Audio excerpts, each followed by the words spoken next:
Welcome to the Microsoft Tips Showcase, where we provide quick, single-topic videos on how to do something within a Microsoft 365 related tool, such as SharePoint, Dynamics, Office, etc.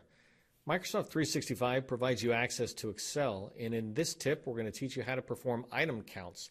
Sometimes you have a large amount of data in your spreadsheet that you want to be able to count up different groups of data. So let's go ahead and go to my example spreadsheet.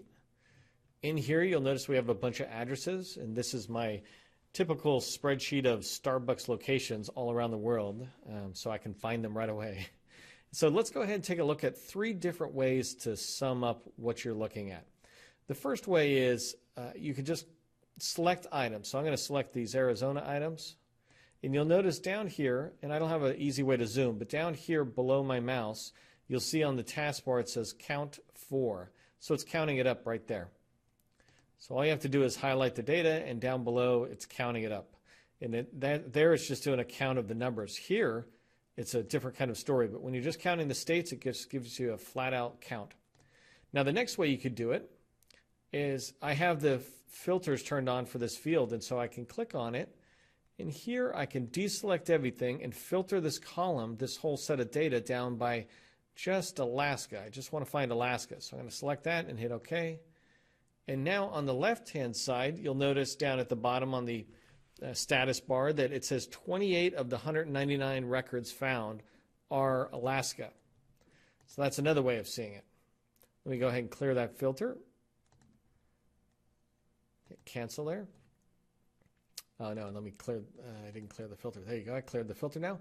Okay, and then before I get started, let me just sort this really quick. And this guy, don't pay attention to this one guy for a second. I want to count all these the third way I'm going to do it. So here, I'm going to select my data. And up here in the top right-hand side, it says subtotal under the data tab on the data ribbon in the outline command group. There's subtotal.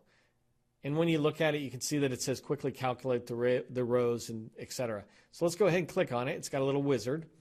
And when it comes up, I'm going to tell it what I want it to count. So each change in the state, that's the column I want to count. I want to actually count it. So I could do anything depending on what you're doing. But today this lesson is about counting the number of rows that have a state that's the same. Down here it says add the subtotal to the state. So that means it's going to put it right below the state field, and you'll see that in a second. And the rest of the stuff stays pretty straightforward. I'm not going to show you all the command things. I'm just going to show you how to do the count. So now I'll hit OK. And as you start scrolling down, a lot of Alabamas, you'll see there's 52 Alabama there.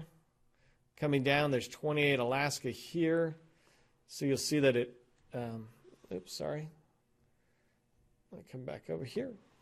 You'll see it's added it up each time. Arizona, there's 93, and then Arkansas, there's here is 25, and the last one you see is just grand total if you wanted that.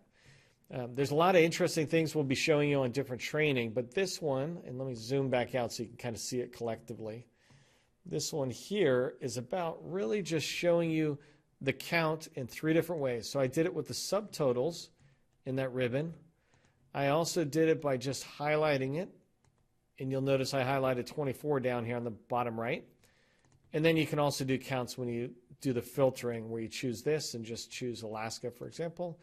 And on the bottom left in the status bar, you'll see 28 items. Let me go ahead and clear my filter and my data. Come on back up here to the top. And that concludes this lesson. I hope you found the tip useful as you continue to use Microsoft 365 related products in support of your day-to-day job. Please provide me with feedback in the comments, including suggestions for tips you'd like to see. If you found this tip helpful, please share it with others on one of the social media platforms, or just give it a thumbs up. I'm your host, Neil McDonald with SV MacPack. I thank you for joining me today and hope you'll join us again for other tips.